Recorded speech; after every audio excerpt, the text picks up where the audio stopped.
हो कि एक सेठ जी थे। सेठ जी कहीं नहीं जाते यात्रा पर। एक दिन सिठानी ने मन ठान लिया कि महाराज आज सेठ जी को यात्रा पर भेजेंगे।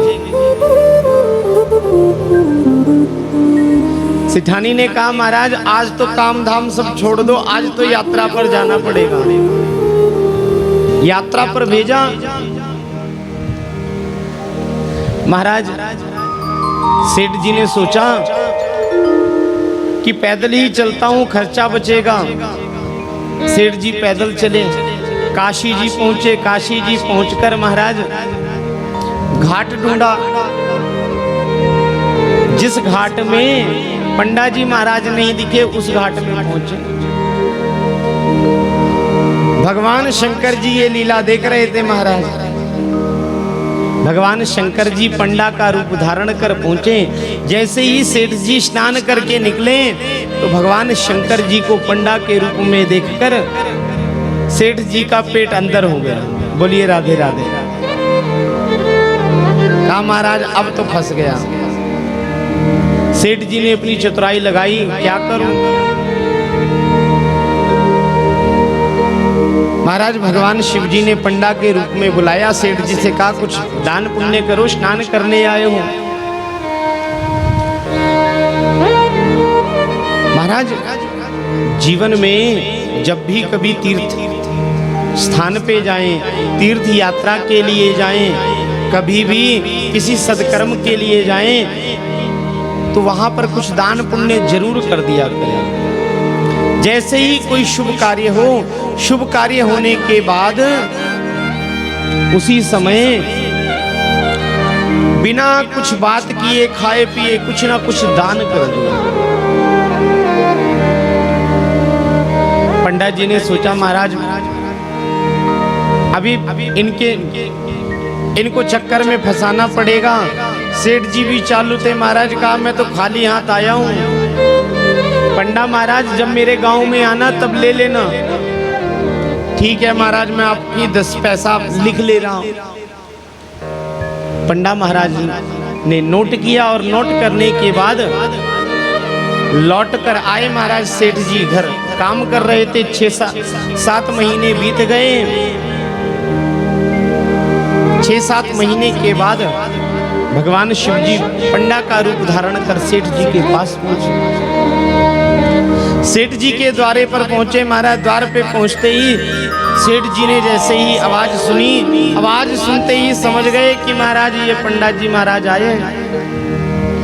बेटा से कहा बेटा तुम रोने लगो जोर जोर से। कहा क्यों। कहा पंडा महाराज से बोलना कि मेरा बाप मर गया। महाराज पत्नी और बच्चे जोर जोर से रोने लगे। पंडा महाराज ने पूछा क्या हुआ। कहा महाराज पता नहीं अचानक हार्ट अटैक आ गया।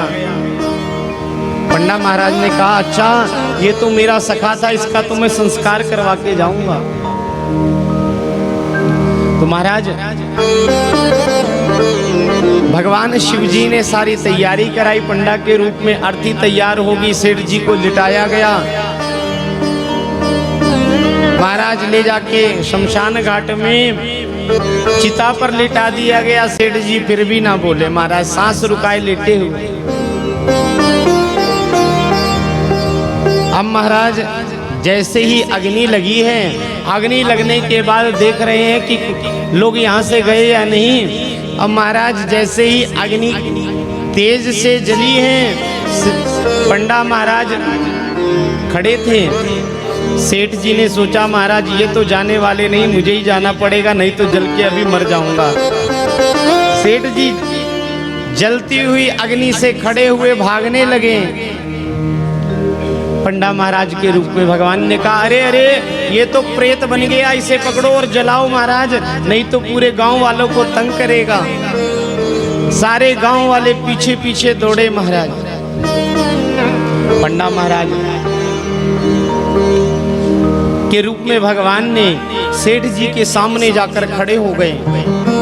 जैसे ही खड़े हुए, खड़े होते ही सेठ जी ने कहा, पंडा महाराज ये सब आपका किया धरा है। भगवान ने कहा, सेठ मैं तेरे इस कंजूस व्यवहार को देखकर भी तुझ पर रीझ गया हूं। तू मुझसे मांग, क्या मांगना चाहता है? महाराज कहा कि पहले आप गंगा जल हाथ में लो। भगवान शंकर जी असली रूप में आ गए, फिर भी विश्वास नहीं हुआ। कहा गंगा जल हाथ में लो।